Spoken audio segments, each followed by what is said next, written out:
How's it going?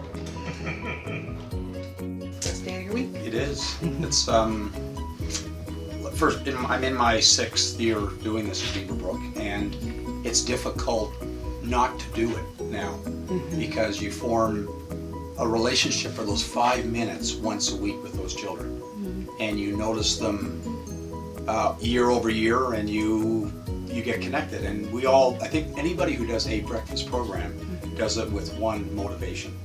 If you could do nothing other than to make sure that that morning they have breakfast in their tummy, so they're attentive to the teacher and they don't have those hunger pains that some kids have in the world. Not only Moncton, but it's an issue that we all deal with. So if you can make that little difference, and how do you do that? And then after a while you evolve on to knowing their names and knowing a little bit about them, and you have that dialogue, and then you wonder, I'm enjoying this or looking forward to this more than the children are. So that's really for breakfast. And the other one is the more general fundraising requirement. And then you get connected with the staff, and you realize that together, someone from the outside who has no children and no real connection to the school, together with the people who are deeply connected, if you form a bit of a relationship or liaison, then I can do things, or we other volunteers can do things the staff can't do, and the staff can do things that we can't do.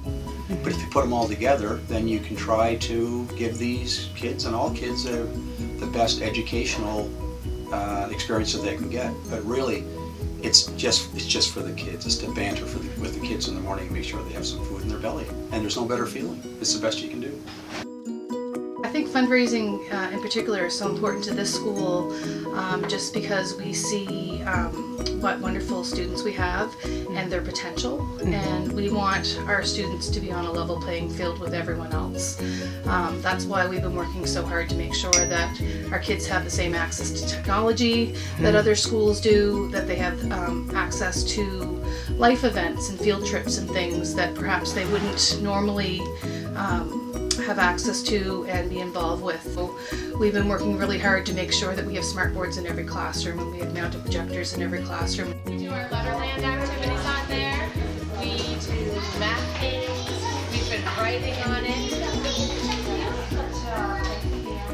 It's fantastic. And every classroom right now has an iPad. The goal is to have in each student's hand an iPad, which is probably a goal that's a couple years in the making, but we'll work classroom by classroom. The technology coupled with real life experiences, because it's not all about technology, it has to be about real life experiences, and a lot of experiences that we really take for granted that we think all kids in Canada have. We have great families and great parents who care about their kids a lot and are very supportive of what we're doing and appreciate the extra experiences we're giving to their kids. We have a clothing room, which I'll show you, and you can take some pictures of it. It's not the way I want to do it. It doesn't look the way I want it to look yet. Okay. My vision is kind of that it will look like Oprah's closet, and it doesn't look like Oprah's closet right now. But I want it to be bright, and we have a little spot where they can try on clothes, and clothes for kindergarten really through to high school. Where do the clothes come from? Donations from individuals and sometimes stores and things. Okay. So we have some more work to do there, but it's evolving. Okay. So kids can come up and kind of shop for what they need, and in a nice environment. And we just send the things home, or often if we have, a bunch of clothes for a kind of a grade 2 class, we'll go and put them in the classrooms.